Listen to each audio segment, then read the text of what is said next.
கர்மஸ்தானத்துக்கும் லாபஸ்தானத்துக்கும் அதிபதி சனி. அவரு விரயஸ்தானம் அப்படிங்கிற 12ஆம் இடத்துக்கு வர்றாரு. மேசராசியை பொறுத்த மட்டும் பாத்தீங்கன்னா தைரியத்துக்கு வீரத்துக்கு ஆதிபத்தியம் பொருந்தியவர்கள். 11ஆம் இடத்துக்கு ஆதிபத்தியம் பெறார் சனி பகவான். அவர் 12ஆம் இடத்துக்கு போறார். அப்போ அதனுடைய பலன் என்ன அப்படின்னு பாத்தீங்கன்னா லாபம் வரும், வந்த லாபம் விரயமும் ஆகும். தொழில் வளர்ச்சி அடைந்து இன்னொருத்தருக்கு கைமாறக்கூடிய காலமாக இது இருக்கும். நம்ம ஒரு தொழில் டெவலப் பண்ணிட்டு இருப்போம், உங்களுடைய கொலீக்ஸ் இருப்பாங்க அல்லது பார்ட்னர்ஸ் இருப்பாங்க, உங்கள்ட்ட இருந்து தெரியாமலே தொழில் கத்துக்கிட்டு அவங்க ஷைன் ஆயிடுவாங்க, உங்கள்ட்ட இருந்து அது ஸ்லிப் ஆயிடும். ஓம் ஸ்ரீ ஆதித்யாய சசோமாய மங்களாய புதாயச குரு சுக்ர சனிப்பியச ராகவே கேதவே நம. நவக்கிரக நாயகர்களுக்கு எனது வணக்கங்கள். அம்மன் அருள் சேனல் நேயர்களுக்கு எனது மனமார்ந்த வணக்கங்கள். சார், வாக்கியப்படி சனி பயிற்சி ஆரம்பிக்க போகுது. அது எப்போ ஆரம்பிக்குது, என்னெல்லாம் அது பண்ண போகுது? மார்ச் மாதம் 6ஆம் தேதி காலையில 8:24க்கு கும்பராசியிலிருந்து மீனராசிக்கு பயிற்சி ஆக போகுது. சார், நம்ம வாக்கியப்படி பார்க்கணுமா இல்ல திருக்கணிதப்படி பார்க்கணுமா? 2 முறையில பார்த்துக்கிட்டு இருக்காங்க.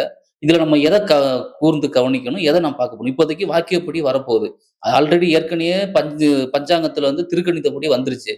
இப்போ நம்ம வாக்கியப்படி வரப்போகுதுன்னு சொல்றாங்க. இது நம்ம எப்படி பார்க்கணும்? வாக்கியத்தை பொறுத்த மட்டும் வாக்கியம் திருக்கணிதம் அப்படிங்கிற முறைகள் எல்லாமே பாத்தீங்கன்னா ஆலயத்துக்காக ஒரு விஷயத்திலையும் தனி மனிதர்கள் ஜாதகம் பார்க்கறதுக்காக ஒரு வகையும் பயன்படுத்துவது மரபு. அதுல இப்ப நம்ம பார்க்க இருக்கிறது வாக்கிய கணிதத்தின்படி பயிற்சி ஆகக்கூடிய விஷயங்கள்ல சனி என்ன தாக்கத்தை தரப்போறார், இன்பமா துன்பமா என்ன செய்ய போறாருங்கிறத இப்ப நம்ம பார்க்க போறோம். நவக்கிரகங்கள்ல சனியை பார்த்தா மட்டும் நம்ம பயப்படுறோமே, அது எதுனால? மற்ற பயிற்சியெல்லாம் பார்த்தா பயம் இல்லை, பட் ஆனா சனியை பார்த்தா மட்டும் பயம். அது 2.5 வருஷம் வேற இருக்க போகுது. இப்போ மற்ற பயிற்சியெல்லாம் கொஞ்ச நாள்லயே போயிருது, இது மட்டும் ஏன் இவ்வளவு தூரம் இவ்வளவு நாட்கள் எடுத்துக்குது? நல்ல கேள்வி.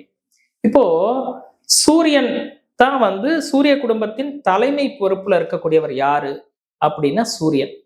சூரியனுக்கு மிக அருகாமையில் இருக்கக்கூடிய கோள்கள் அப்படின்னா புதன்.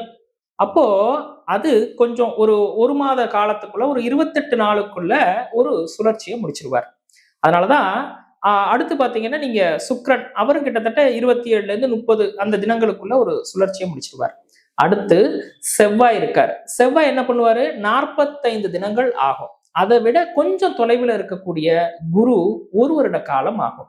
அடுத்து மிகவும் தொலைவில் இருக்கக்கூடிய கிரகமான சனி 2.5 வருட காலம் எடுத்துக்கும். இதுதான் அந்த கால அளவுக்கு வேறுபடுவதற்கான காரணம். ஒரு தனி நபருக்கு சனி பயிற்சி எப்போ ஸ்டார்ட் ஆகும், எதனால அவருக்கு சனி பயிற்சி ஸ்டார்ட் ஆகுது? ஒவ்வொரு தனி மனிதனுக்குமே ஒவ்வொரு கோள்கள் மீதான பயிற்சியிலையும் ஒரு தாக்கம் இருக்கும். அது என்ன மாதிரியான தாக்கம் அப்படின்னா நவகிரகங்களுக்குமே ஒவ்வொரு மனிதனுடைய வாழ்க்கையிலும் பங்களிப்பு உண்டு. அப்போ சூரியன் என்ன பண்ணுவாரு, சந்திரன் என்ன பண்ணுவாரு, இப்ப பயிற்சியை பொறுத்த மட்டும் பாத்தீங்கன்னா இப்ப நம்ம பார்த்தோம், கால அளவை பார்த்தோம். ஒரு ராசி கட்டத்தை சூரியன் பயணிக்கிறதுக்கு 30 தினங்கள் எடுத்துக்கொள்ளும். சந்திரன் பயணிக்கிறதுக்கு 2.25 நாளுக்குள்ள பயணிச்சிடும். அடுத்து பாத்தீங்கன்னா செவ்வாய் 45 தினம், புதன் 1 மாதம், தோராயமாக 1 மாதம், சுக்கிரனும் அதே மாதிரி. அடுத்து குரு பாத்தீங்கன்னா 1 வருட காலம், ராகு கேது 1.5 வருட காலம் ஆகும். ஆனா ஒரே ராசியில 2.5 வருடம் பயணிக்கும். அதனாலதான் சனியினுடைய பெயர்ச்சி ஒரு பிரதானமாக பார்க்கிறோம். ஏன்னா ஒரு 2.5 வருட காலம்ங்கிறது மற்ற கிரகங்களை ஒப்பிடும்போது ஒரு நீண்ட கால அளவு. அதனால அதை ரொம்ப முக்கியப்படுத்தி பார்க்கறாங்க. ஆனா இது பயப்பட தேவையில்லை. எல்லா கோளும் நல்ல கோள் அல்ல, எல்லா கோளும் கெட்ட கோளும் அல்ல. இப்போ இயற்கை சுபர் அப்படின்னு சில கிரகங்கள் இருக்கு, இயற்கை பாபர் அப்படின்னு சில கோள்கள் ஜோதிட சாஸ்திரத்துல சொல்லப்படுது. ஆனா இந்த சனி பகவான் ஒவ்வொரு ராசிக்கும் அவங்களுடைய ஜென்ம ஜாதகத்துல ஜனன ஜாதகத்துல என்ன மாதிரி தன்மையில இருந்திருக்காருங்கிறதையும் சேர்த்து இதை பார்க்கணும். இப்ப நம்ம பயிற்சி பலன்கள் பார்க்கறதுங்கிறது ஒரு பொது பலன் தான். ஆனாலும் அவங்களுக்கு நடக்கக்கூடிய திசாபுத்தியின் அடிப்படையில இந்த கோச்சாரத்தையும் இணைத்து பார்க்கும்போதுதான் இதனுடைய முழுமையான பலனை பார்க்க முடியும். இப்போ நவ கிரகங்கள்ல சனியை பார்த்தா மட்டும் ஒரு பயம் வருது எல்லாத்துக்கும் ஆட்டோமேட்டிக்கா. மற்றதெல்லாம் பார்த்தா கூட ஒன்றும் பிரச்சனை இல்லை. ஆனா சனி பயிற்சின்னு வந்துட்டா ஆட்டோமேட்டிக்கா ஒரு பயம் வந்துருது. அது எதனால? அது காலங்காலமாவே அதுல நம்ம மனசுல பதிக்கப்பட்டிருக்கு. அப்படிலாம் எதுவுமே இல்லை.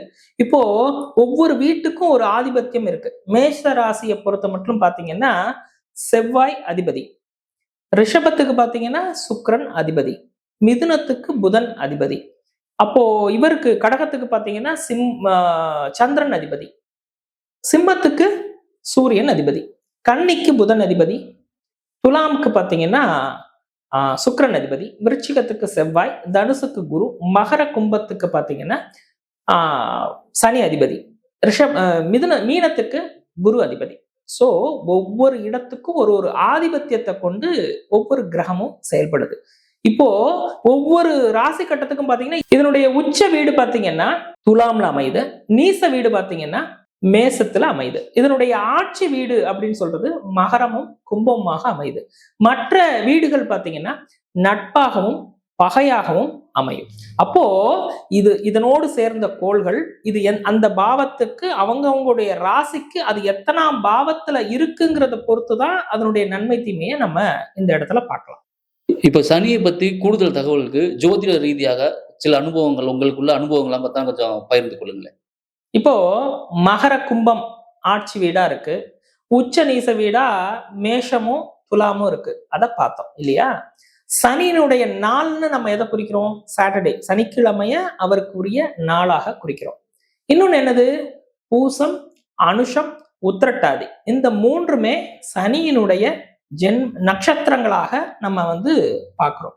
அடுத்து சனியினுடைய கிரகத்தினுடைய வாகனம் அப்படின்னு சொல்லிட்டு ஆன்மீக ரீதியா எதை சொல்றாங்கன்னா காகம், அதை சொல்றாங்க. அடுத்து பாத்தீங்கன்னா சனியினுடைய சமித்தாக வன்னிமர குச்சிகள் அவருக்கு உரிய சமித்தாக சொல்றாங்க. அவருக்குரிய உலோகமாக இரும்பு அத சொல்லப்படுது. சனி ஒரு ஜனன ஜாதகத்துல அவருடைய திசா புத்தியாக 19 வருட காலம் அவர் ஆட்சி செய்வார். அது திசா புத்தியில இது கோச்சாரம். கோச்சாரம்ங்கிறது ஒரு ராசி கட்டத்துக்குள்ளது. திசா புத்திங்கிறது சனி பகவானுக்குரிய ரத்னங்களாக நீலக்கல் குறிப்பிடப்படுது. இதெல்லாமே ஜோதிட சாஸ்திரத்துல குறிப்பிடப்படுது. சனி பயிற்சிங்கிறது சனி வந்ததுக்கு அப்புறம் தான் அந்த பலனை தருவாரா, இல்ல வர்றதுக்கு முன்னாடியே அவர் தர ஆரம்பிச்சிருவாரா, இல்ல வந்ததுக்கு அப்புறம் தான் அவருடைய பலன்களை தர ஆரம்பிப்பாரா? இது எப்படி சார்? நல்ல கேள்வி. நவ கிரகங்களுமே ஒவ்வொரு ராசி கட்டத்துக்கு பயணிக்கிறதுக்கு முன்னாடியே பலன் தருமா, இல்ல வந்த பிறகு பலன் தருமான்னு கேக்குறீங்க. ஆமா. புயல் ஒண்ணு ஆரம்பிக்குதுன்னா காத்து முதல்ல வர்றது இல்லையா? அது போல பெயர்ச்சி ஆகிறதுக்கு முன்னாடியே இப்ப சூரியன் ஒரு ராசிக்கு பயணிக்கிறதுக்கு 4 நாட்களுக்கு முன்னாடில இருந்தே அதோட எஃபெக்ட தருவார். சந்திரன் பாத்தீங்கன்னா ஒரு 3ல இருந்து 4 நாளிகைக்கு முன்னாடில இருந்தே தருவாரு. செவ்வாய் பாத்தீங்கன்னா 8 தினங்களுக்கு முன்பாகவே தருவாரு. புதன் 7 தினங்களுக்கு முன்பாகவே தருவாரு. குரு, ராகு, கேது இவங்கெல்லாம் பாத்தீங்கன்னா பெயர்ச்சி அடைகிறதுக்கு 2 மாதங்களுக்கு முன்பாகவே அதனுடைய தாக்கத்தை ஏற்படுத்துவார். சனி கிரகத்தை பொறுத்த மட்டும் பாத்தீங்கன்னா 4 மாதத்துக்கு முன்பிருந்தே அவருடைய தாக்கத்தை வெளிப்படுத்தும். சனி பார்வைன்னு சொல்றாங்கல்ல, இப்போ சனி பார்வை இருக்கிற இடத்துகளுக்கு தான் அதோட பாதிப்பு வருங்களா, இல்ல அது எப்படின்னு கொஞ்சம் எக்ஸ்பிளைன் பண்ணுங்க சார். குரு நின்ற இடம் பாழ், பார்க்கும் இடம் சிறப்பு. குருவுக்கு பாத்தீங்கன்னா 5, 7, 9ஆம் இடத்தை பார்வை செலுத்துவார், அங்க சுப பலனை தருவார். ஆனா சனி பொறுத்த மட்டும் இருக்கும் இடம் சிறப்பு, பார்க்கும் இடம் அங்கதான் தாக்கத்தை தருவாரு. இவருக்கு பாத்தீங்கன்னா 3, 7, 10ஆம் பார்வை உண்டு. இப்ப சூரியனுக்கு பாத்தீங்கன்னா 7ஆம் பார்வை மட்டும்தான், சந்திரனுக்கு 7ஆம் பார்வை தான், செவ்வாய்க்கு 4, 7, 8ஆம் இடங்களை பார்வை செலுத்துவாரு.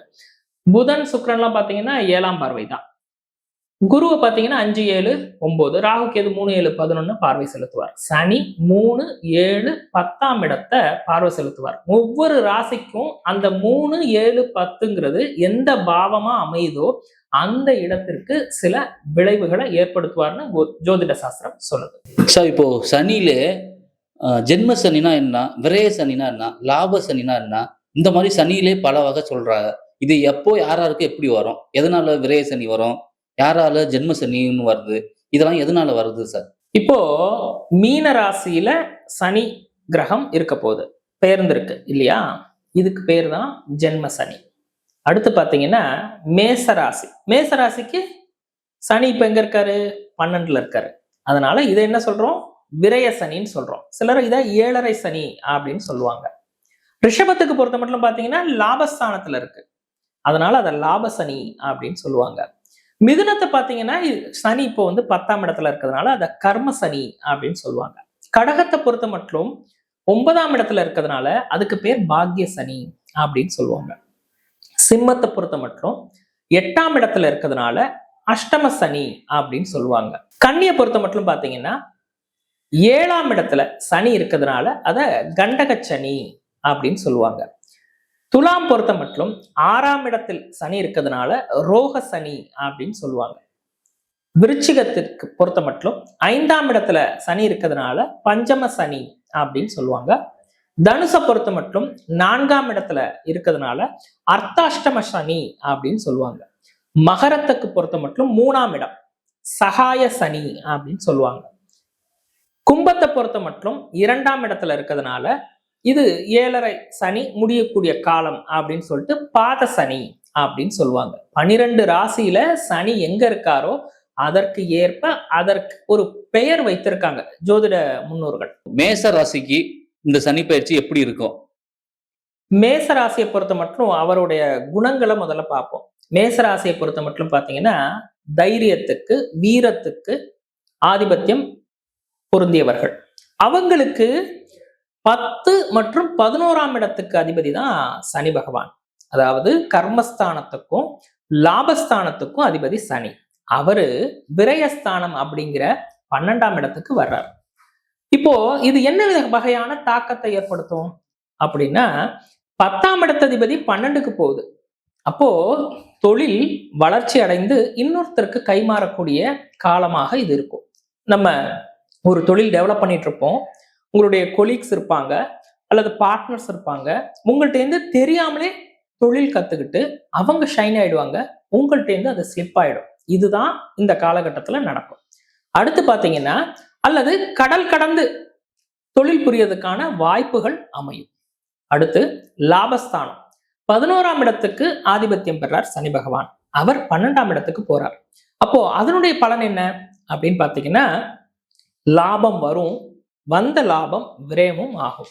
நண்பர்கள் வந்து ஆதாயம் தந்து அந்த நட்பை இழக்கக்கூடிய காலமாக இது இருக்கும்.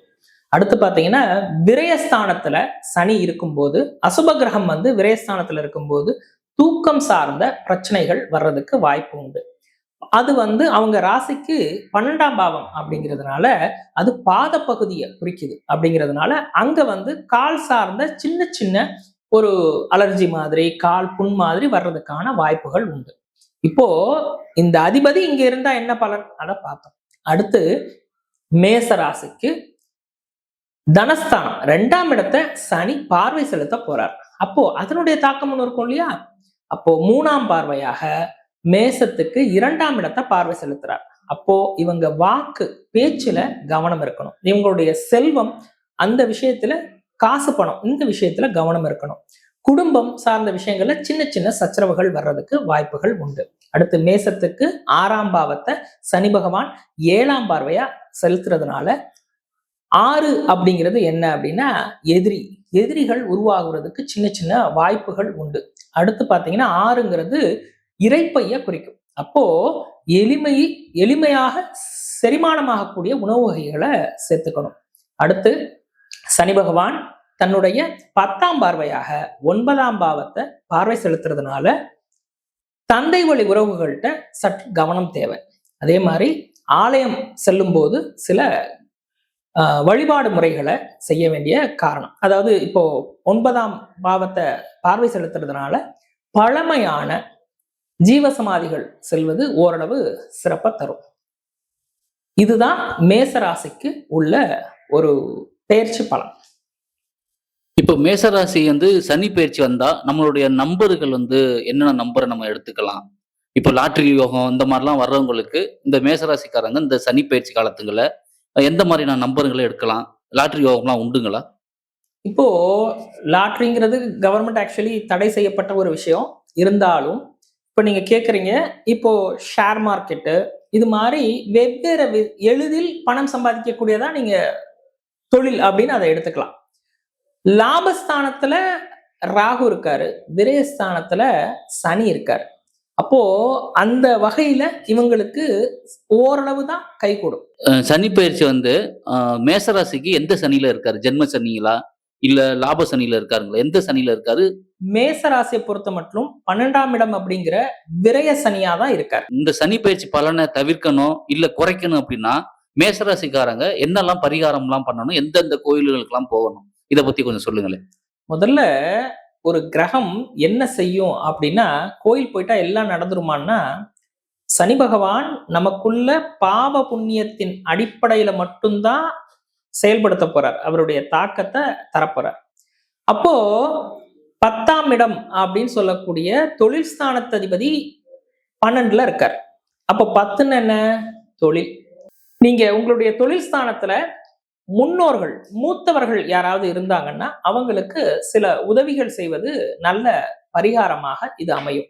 அதே போல நீங்க ஒரு நண்பர்கள் இருக்காங்க, இல்ல உங்களுடைய மூத்த சகோதரர்கள் இருக்காங்க அப்படின்னா, பாத சனியா வர்றதுனால அவங்களோட சில காலார நடந்து போயிட்டு வர்றது பரிகாரமாக இதுக்கு இருக்கும். இந்த கோயில்களுக்கு போங்க, இந்த தாக்கம் கொஞ்சம் குறையும். அந்த மாரினா இப்ப சனி பயிற்சி மேசராசிக்கு எந்த கோயிலுக்கு போ சொல்றீங்க? மேசராசியை பொறுத்த மட்டும் பாத்தீங்கன்னா, சனியினுடைய தாக்கம் குறைவதற்கு முருகன் ஆலயத்துல இடும்பன், கடம்பன் அப்படின்னு சொல்லிட்டு காவல் தேவதைகள் மாதிரி இருப்பாங்க இல்லையா? அவங்கள வழிபாடு செய்வது இந்த தாக்கத்திலிருந்து பாதுகாத்துக் கொள்ள ஒரு சிறந்த வழிபாடாக அமையும்.